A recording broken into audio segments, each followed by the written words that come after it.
this is Jason with 5 Comics Collectibles coming at you with another toy review. This time we're taking a look at the Star Wars Episode 1 The Phantom Menace R2-D2 figure with booster rockets from the Episode 1 toy line from Hasbro in 1999. So the first thing we're going to do is take a closer look at the packaging.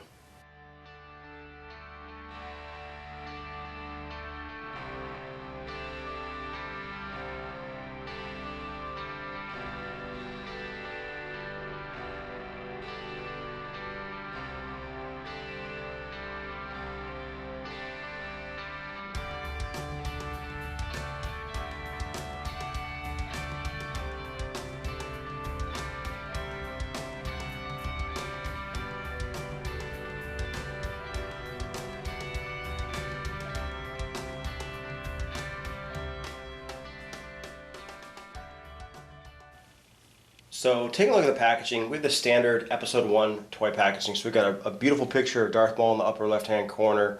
You know, it's got the Star Wars Episode 1 logo, a really nice, open box of R2-D2, and it lets you know he's with booster rockets, and it comes with the ComTech chip on the front. This is a big thing they did with the Episode 1 figures, where each figure could talk and have different phrases. And with R2, he actually has 7 different phrases as we switch on to the back. So it tells you on the back he has a ComTech chip that has sound effects, including 7 different expressions.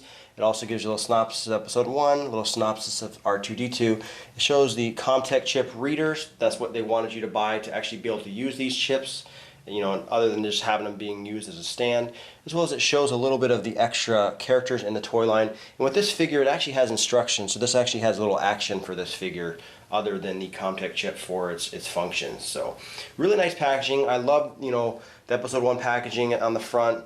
The back is really nice. I like that they actually show some other toys in the toy line. I think that's a really neat thing. And you can see the red looks absolutely fantastic on this guy. But let's get this guy opened up.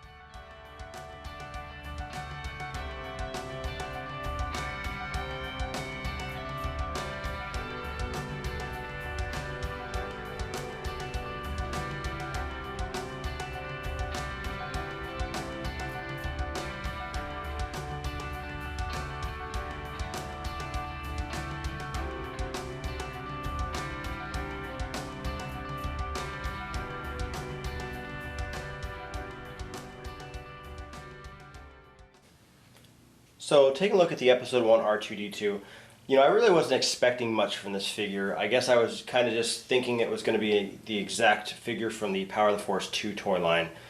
Very basic. And I guess I never really read the package to see that it said with booster rockets. So it's definitely got a feature that sets it apart from the Power of the Force 2 R2-D2. So as far as the sculpting, looks fantastic. I mean, the silver paint on this guy is fantastic. He does have light piping. It's a little circle here that lights this eye up. It's very hard to see. If I try and get light into it, but it is there, just like the Power of the Force 2 one. And he's got pretty decent articulation for R2-D2. His head turns, but not the way you'd actually expect it. Like the other one, he can't rotate it all the way, but it does turn left and right just a little bit, which is actually part of the feature, as well as his individual legs move back and forth, and then also these feet right here move in and out like this. And he's also got his center foot, which will go in right here. It does not rotate right here like the other one, but it can go in. But if you push it in, it just pops right back out because it's actually part of the feature of the R2-D2 figure. And you can actually see there's a section here that looks different, and that actually goes into the rocket booster feature of this guy. So essentially what happens is you have to turn his head, and this section opens up and pops, and there's actually 4 of them all the way around his body. You want to make sure his legs are perfectly straight like this, and then what you do is you would push the middle foot in, and these boosters pop out, and that's the rocket boosters. You can kind of see them sticking out, and it's a pretty cool feature. I wasn't expecting it from this figure by any means. He didn't fly in Episode 1 that I can remember, but they definitely did something to this guy to make him different than the other R2. I just think that with the restricted head movement, because all you can do is basically, if you try and rotate his head now, you could possibly break these off. So you have to pop this guy back in, and then you have to turn his head. And these boosters seem to get stuck. You kind of have to make sure that this bottom foot is pulled all the way out. Otherwise, he won't be able to turn his head and close this section off. But that's as far as his head can turn. So they definitely sacrifice a lot for a feature that I don't think is really worth it. Same thing with the center foot right here. This doesn't do anything. So other than making these boosters pop out, I mean, that's all it's good for. So with every episode 1 figure, they do have the Comtech chip. R2-D2's Comtech chip is right here. It also can be a stand, which has a little post on it where you can stick the figure on. And then just by swiping over the Comtech chip reader, you get them to do different phrases.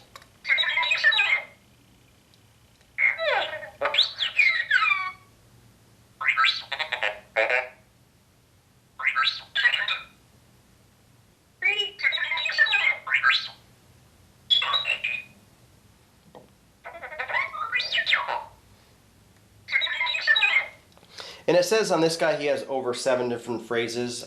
They sound pretty close, but I mean they definitely have some separation and differences on there. So a nice little feature, but with these Comtech chips, it's just, especially with some of the other human characters, it sounds like a speak and spell. So with a droid, it actually, you know, you get, it works a lot better, but with the other figures it does not.